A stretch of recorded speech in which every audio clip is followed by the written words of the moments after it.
بسم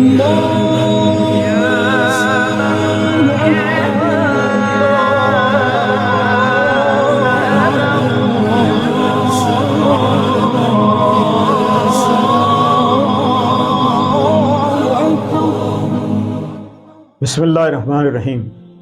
الصلاۃ والسلام علیک یا رسول اللہ، الصلاۃ والسلام علیک یا حبیب اللہ۔ یوٹیوب چینل سے قاری محمد ریاض کرشی کا سلام۔ السلام علیکم ورحمۃ اللہ وبرکاتہ۔ پاکستان میں اور پاکستان سے باہر رہنے والوں کے لیے ہم دعا گو ہیں کہ اللہ پاک آپ کی روحانی، جسمانی، اندرونی، بیرونی بیماریاں دور فرمائے، آمین۔ گھوڑا اگر اپنی فطرت سے گرے تو گھوڑا ہی کہلاتا ہے، گدھا اپنی فطرت سے گرے تو گدھا ہی کہلاتا ہے، بھیڑیا اپنی فطرت سے گرے تو بھیڑیا ہی کہلاتا ہے، کتا اپنی فطرت سے گرے تو کتا ہی کہلاتا ہے۔ ناظرین محترم، یہ بہت اہم ویڈیو ہے اور اس کو سمجھنے کے لیے تھوڑی سی دماغ پہ زور لگائیے گا۔ میں جو کہنے جا رہا ہوں آج، یہ آپ کھلی کتاب ہے اس حال یا دور کی، وقت کی تو موجودہ حالات پیدا ہو گئے ہیں اس ہمارے معاشرے میں، دنیا میں، پاکستان میں، کہیں بھی، تو وہ خود جو بھی مسلمان ہیں وہ اپنا معاوضہ خود کر سکتا ہے کہ ہمارے اندر کیا ہے، ہمارے اندر کون سا جانور ہے، آیا کہ ہم انسان بھی ہیں یا نہیں۔ ظاہری طور پہ تو شکل انسان ہی کی ہے، لیکن اندر ہمارا کیسا ہے وہ آپ کو اس ویڈیو سے صاف پتہ لگ جائے گا۔ ویڈیو ضرور پوری سنیے گا اور یقین کے ساتھ اس پر غور کریں۔ آج کل تو ویسے بھی لوگ قرآن پہ بھی غور نہیں کرتے۔ قرآن نے کیوں نہیں، سب کچھ یہ قرآن نے ہی بتایا ہے، سب کچھ صرف غور کرنے کی بات ہوتی ہے۔ اس لیے اللہ تعالیٰ نے فرمایا جس نے اپنے آپ کو پہچانا اس نے اپنے رب کو پہچانا۔ تو ہمارا رب کون ہے یہ آج اس ویڈیو میں آپ کو پتہ لگ جائے گا۔ تو بھیڑیا نے کہا کہ اللہ تیرا شکر ہے کہ تو نے مجھے بھیڑیا بنایا، خنزیر نہیں بنایا۔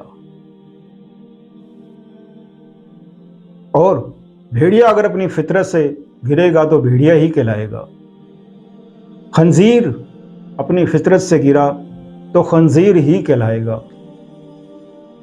اب آگے بڑھتے ہیں اسی موضوع کو لے کے دوبارہ۔ گھوڑے نے یہ دعا کی کہ یا اللہ تیرا شکر ہے کہ تو نے مجھے گھوڑا بنایا، گدھا نہیں بنایا۔ گدھے نے کہا کہ یا اللہ تیرا شکر ہے کہ تو نے مجھے گدھا بنایا، کتا نہیں بنایا۔ کتے نے کہا کہ یا اللہ تیرا شکر ہے کہ تو نے مجھے کتا بنایا، بھیڑیا نہیں بنایا۔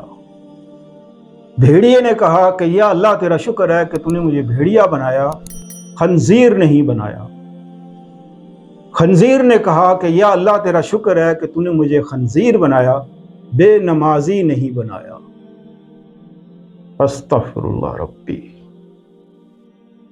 اب سوچنے والی بات یہ ہے، اب یہ تو نہ قرآن میں لکھا ہوا ہے نہ حدیث میں لکھا ہوا ہے۔ آپ پوچھیں گے بھئی یہ کون سے حدیث میں ہے، کون سے قرآن میں ہے؟ اب چھوٹا سا نقطہ میں آپ کو سمجھاؤں گا جو قرآن ہی کا حوالہ دے کے، تو انشاءاللہ آپ کو سمجھ آ جائے گی کہ یہ قرآن کے ہی الفاظ ہیں۔ اب قرآن میں ہر چیز تفصیل سے نہیں لکھی ہوئی، صرف غور کرنا پڑتا ہے، غور کرنا پڑتا ہے۔ غور کرو گے تو ہی پردے کھلتے ہیں۔ جب ہم سن بکمن عمي فہم، جب آنکھیں اپنے کان بند کر کے قرآن سنیں گے تو ہمیں کسی چیز کی سمجھ ہی نہیں آئے گی، ہمیں پتہ ہی نہیں ہے کہ نماز کس طرح پڑھنی ہے، نماز کے تقاضے کیا ہیں، نماز ہم سے کہتی کیا ہے، نماز ہم سے مانگتی کیا ہے۔ نماز کہتی ہے اہدنا الصراط المستقیم، کہ سیدھے راستے پہ چلو۔ سیدھا راستہ کون سا ہے؟ کہ جس میں نہ جھوٹ ہے، نہ غیبت ہے، نہ حرام کھانا ہے، نہ شراب پینی ہے، نہ ماں باپ کا دل دکھانا ہے، اور حسن اخلاق استعمال کرنا ہے، لوگوں پہ ظلم نہیں کرنا جیسے آج کل ظلم ہو رہے ہیں،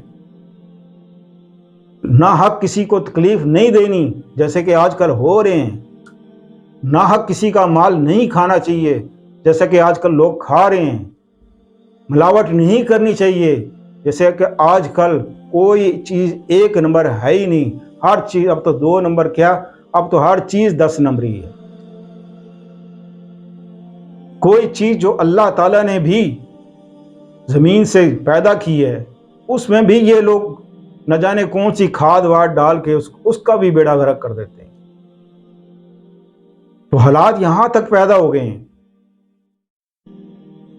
اس لیے اب ساری چیزوں کو دیکھتے ہوئے، پھر اپنا حال دیکھتے ہوئے کہ ہم کیسی زندگی گزار رہے ہیں، کیا ہم اللہ کے مطابق زندگی گزار رہے ہیں، کیا اللہ کے رسول کے مطابق زندگی گزار رہے ہیں۔ اللہ نے تو یہ کہا ہے قرآن پاک میں کہ میں نے انسان کو پیدا کیا صرف اپنے ذکر کے لیے، اپنے ذکر کے لیے، اور کوئی مقصد بیان ہی نہیں کیا۔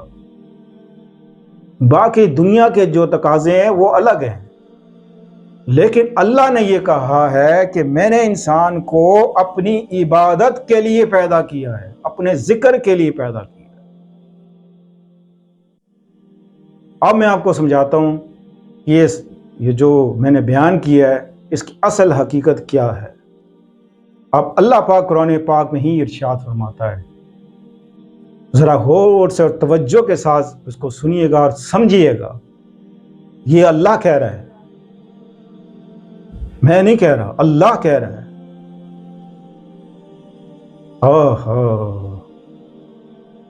پھر بھی لائق نہیں کرتے ہو، اللہ کی بات کو بھی لائق نہیں کرتے ہو۔ جو اللہ کی بات کو بھی نہ لائق کرے، اور جو جھوٹے مسخرے لوگ بیٹھے ہوئے جھوٹ بول کر اور تماشے لگا کر آپ کو ویڈیو پیش کرتے ہیں، آپ دھڑا دھڑ لائک کرتے ہیں۔ جہاں اللہ کی اور رسول کی بات آ جائے وہاں آپ سٹاپ ہو جاتے ہیں۔ یہ کیا ہے؟ کیا اللہ کی بات پسند نہیں آپ کو؟ کیا اس کے رسول کی بات پسند نہیں آپ کو؟ ہم اللہ کو تو مانتے ہیں، ہاں جی اللہ کو مانتے ہیں، لیکن اللہ کی نہیں مانتے۔ یہ ہے، اللہ کو ماننا اور ہے، اللہ کی ماننا اور ہے۔ جو اللہ کو مانتے ہیں وہ مسلمان ہو گئے، لیکن ایمان والے جو ہیں وہ اللہ کی مانتے ہیں، وہ ہیں ایمان والے، اور ایمان والوں کو ہی اللہ نے خوشخبری سنائی ہے، جنت کی، آخرت کی، دنیا کی بھی۔ تو دنیا میں بھی سب کچھ ملے، آخرت میں بھی سب کچھ ملے، اور جو چاہے آپ حاصل کر لیں۔ خدا کی قسم میں کہتا ہوں کہ زمین اور آسمان کی دولت بھی آپ کے قدموں میں آ سکتی ہے، لیکن آپ اس کو چھوئیں گے بھی نہیں، آپ اس کو ہاتھ بھی نہیں لگائیں گے۔ بس اپنے کام سے رکھے، کام سے مطلب ہوگا، اپنے اللہ سے مطلب ہوگا، کیونکہ خواہش نفس کو مارنا ہوتا ہے۔